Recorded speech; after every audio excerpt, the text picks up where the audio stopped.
নমস্কার বন্ধুরা, আমি লিজা। আশা করি তোমরা সকলে ভালো আছো। আজ আবার রান্নায় হাতেখড়িতে চলে এলাম তোমাদের সাথে মাছের একটা দুর্দান্ত রেসিপি শেয়ার করতে। চলো দেখে নেওয়া যাক। এখানে আমি চা চামচের 4 চামচ মতো মৌরি নিয়ে নিয়েছি। মৌরিটা আমি একটু শুকনো খোলায় ভেজে নেব। হালকা করে ভাজতে হবে, বেশি অনেকক্ষণ ধরে ভাজার দরকার নেই। গ্যাসের ফ্লেমকে আমি হাই করে দিলাম। একটু গন্ধ গন্ধ বেরোবে, তখন বন্ধ করে দিতে হবে। গ্যাসের ফ্লেম একেবারে সিম করে একটু গন্ধ গন্ধ বেরিয়েছে, আমি ঢেলে নিচ্ছি। আজকে আমি পার্শে মাছ নিয়ে নিয়েছি, মাঝারি সাইজের পার্শে। এগুলো আমি নুন হলুদ দিয়ে মাখিয়ে রেখেছি।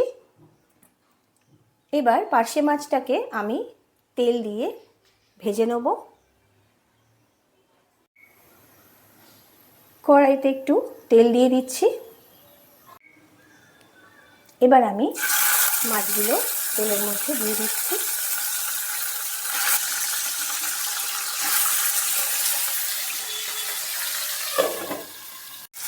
এক পিঠ ভাজা হয়ে গেছে, আর এক পিঠটা উল্টে নিচ্ছি। খুব বেশি ভাজার দরকার নেই।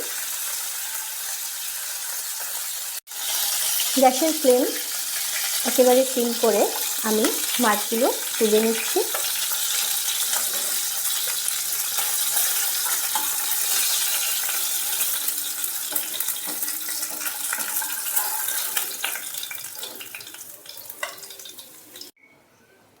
আরও 3টে মাছ আমি ঠিক একইভাবে ভেজে নিচ্ছি। মাছ ভাজার সময়, মাছ ভাজার আগে একটু নুন যদি তোমরা অল্প করে তেলের মধ্যে দিয়ে নাও, তাহলে মাছ ছিটেটা কম লাগে আর আটকে যাওয়ার সম্ভাবনাও একটু কম থাকে। আমি প্রায় চেষ্টা করি তোমাদেরকে দেখানোর, কিন্তু এটা আমি ভুলে যাই। আজও আমি ঠিক আগের মতনই ভুলে গেছি। কিছু কিছু ক্ষেত্রে তোমাদের দেখিয়েছি, আমি আজ ভুলে গেছি বলে তোমাদেরকে আমি বলে দিলাম। পার্শে মাছগুলো আমার ভালোভাবে ভাজা হয়ে গেছে। খুব কড়া করেও ভাজিনি, একেবারে যে ভাজা হয়নি কাঁচা আছে সেটাও না, মোটামুটিভাবে ভাজা হয়ে গেছে। যে চামচ 4 চা চামচ চায়ের চামচের মৌরি আমি ভেজে নিয়েছিলাম শুকনো খোলায়, ওটা একটু ঠান্ডা হয়ে গেছে। আমি কি করব, এই মিক্সার গ্রাইন্ডারে গুঁড়ো করে নেব। আমি যে মিক্সার গ্রাইন্ডারটা ব্যবহার করছি, এখানে কিন্তু কোনো রকম ভিজে জিনিস ব্যবহার করা যায় না। শুধু ড্রাই রোস্ট যেগুলো করা হয় সেগুলোই কিন্তু শুধু গ্রাইন্ড করা যায়, অন্য কিন্তু কিছু হয় না।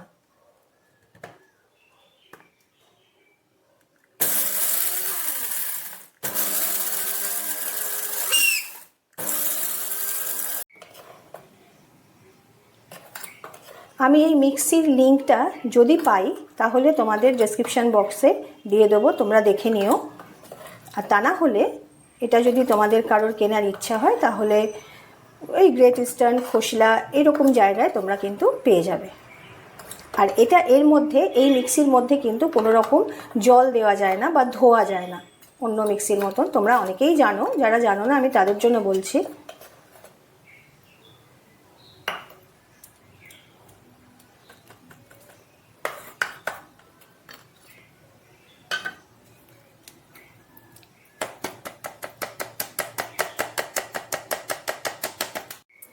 রেসিপিতে যাওয়ার আগে আমি এখানে একটা মশলা রেডি করে নিচ্ছি।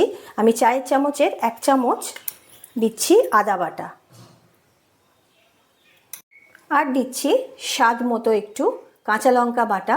কাঁচা লঙ্কা বাটাটা তোমরা যে যেরকম খাবে সেই স্বাদ অনুযায়ী দিয়ে নিও।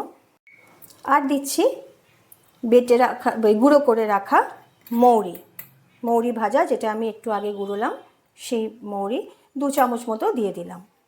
আর দিচ্ছি পরিমাণ মতো হলুদ।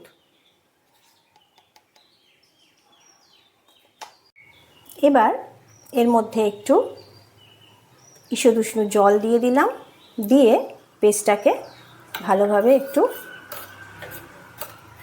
নেড়ে মিক্স করে নিলাম।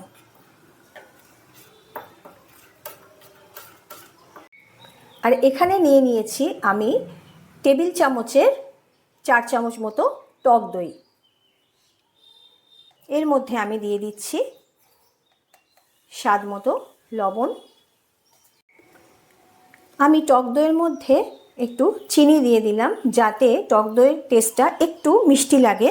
আর স্বাদ মতো চিনি যদি একটু দিতে হয় তাহলে তোমরা দিয়ে নিও, কিন্তু আমি পরে আর এর মধ্যে চিনি দিচ্ছি না।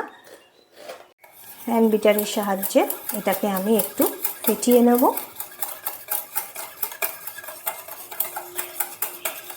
আজকে আমি এখানে একটা নতুন টিপস ব্যবহার করছি। আমি জানি না, এটা আমার আজকে শেখা, আমিও তোমাদের মতন একটা জায়গা থেকে শিখলাম, সেই জন্য আমি এটা ব্যবহার করছি। আমি জানি না এটা কতটা কাজ দেবে।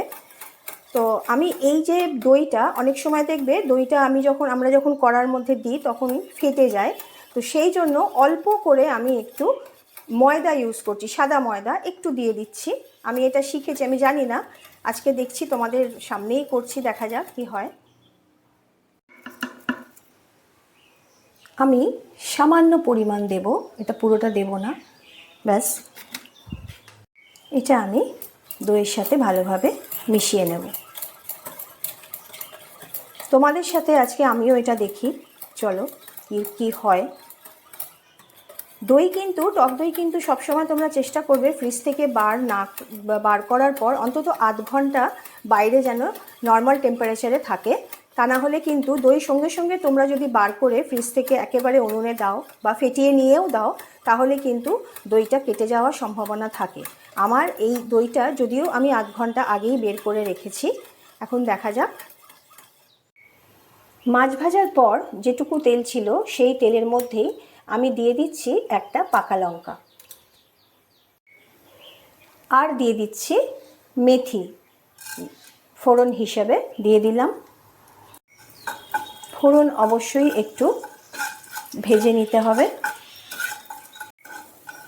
খেয়াল রাখতে হবে যাতে পুড়ে না যায়। আমি এর মধ্যে একটু সামান্য পরিমাণ জল দিয়ে দিলাম।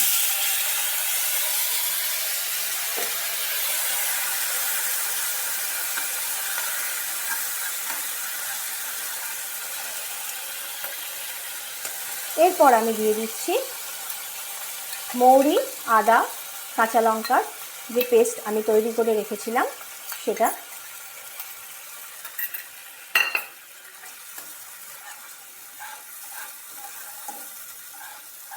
মৌরি আর মেথি যখন একসাথে হচ্ছে খুব সুন্দর একটা গন্ধ বেরোয়।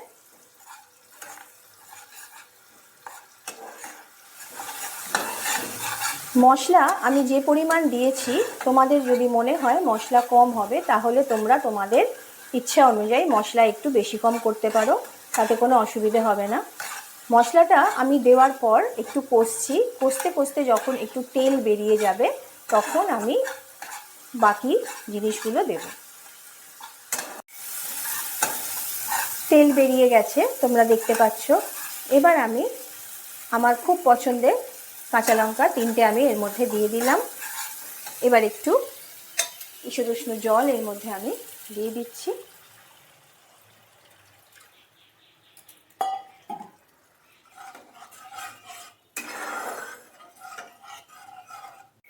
মৌরি আদার পেস্ট ফুটছে, এবার আমি ফেটিয়ে রাখা দইটা আস্তে করে দিয়ে দিলাম এর মধ্যে,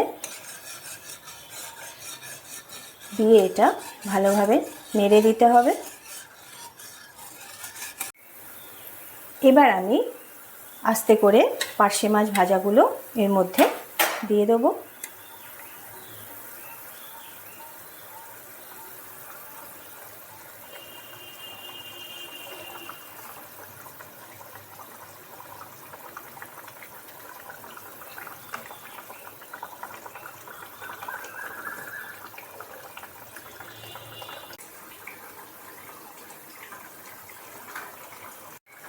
আমার মনে হচ্ছে আমার আজকে একটু লবণ কম হয়েছে, আমি ওই জন্য স্বাদ মতো লবণ আরও একটু দিয়ে দিলাম। তোমাদের সঙ্গে আজকে যে টিপসটা আমি শেয়ার করলাম সেটা মনে হয় লেগে গেছে। দেখো ঝোল কিন্তু খুব সুন্দর হয়েছে, কোনো কিছু হয়ে যায়নি। এরকম ছোট ছোট টিপস যদি তোমাদের কোথাও জানা থাকে তাহলে অবশ্যই আমাকে আমার কমেন্ট বক্সে শেয়ার করো। এবার আমি এর মধ্যে একটু সর্ষের তেল দিয়ে দিচ্ছি। এতক্ষণে তোমরা নিশ্চয়ই বুঝে গেছো আজকে আমার রেসিপির নাম হলো মৌরি পার্শে। আমি আজকে তোমাদেরকে এই রেসিপিটা করে দেখালাম আমার নিজের মতন করে। তোমরা যারা আজকে আমার রান্না বলো, রেসিপিগুলো বলো, যারা নতুন দেখছো, আজকে যারা নতুন চ্যানেলে আমার এসছো, তাদের জন্য আমি বলছি তারা দেখো আর কমেন্ট বক্সে অবশ্যই কমেন্ট করো, তবে সাবস্ক্রাইব করতে ভুলে যেও না যেন। আর এর সাথে আমাকে লাইক আর শেয়ার করো। আর যারা পুরনো, যারা রোজ আমার রান্না দেখে থাকো, তাদের জন্য তোমাদেরকেও বলছি আমি, তোমরা খেয়ে অবশ্যই আমাকে কমেন্ট বক্সে জানিও কেমন হয়েছে আমার রান্না, কেমন হলো। যদি কিছু ভুল কিছু হয়ে থাকে বা যদি কিছু অসুবিধে হয়ে থাকে অবশ্যই আমাকে তোমরা কমেন্ট বক্সে জানিও। মৌরি পার্শে আমার রেডি হয়ে গেছে। আমি গ্যাসের ফ্লেম একেবারে অফ করে দিলাম। তোমরা সকলে ভালো থেকো, সুস্থ থেকো। আজকের মতন আমি চললাম। কালকে, আগামীকাল তোমাদের জন্য আর একটা নতুন রেসিপি নিয়ে হাজির হয়ে যাব। টাটা।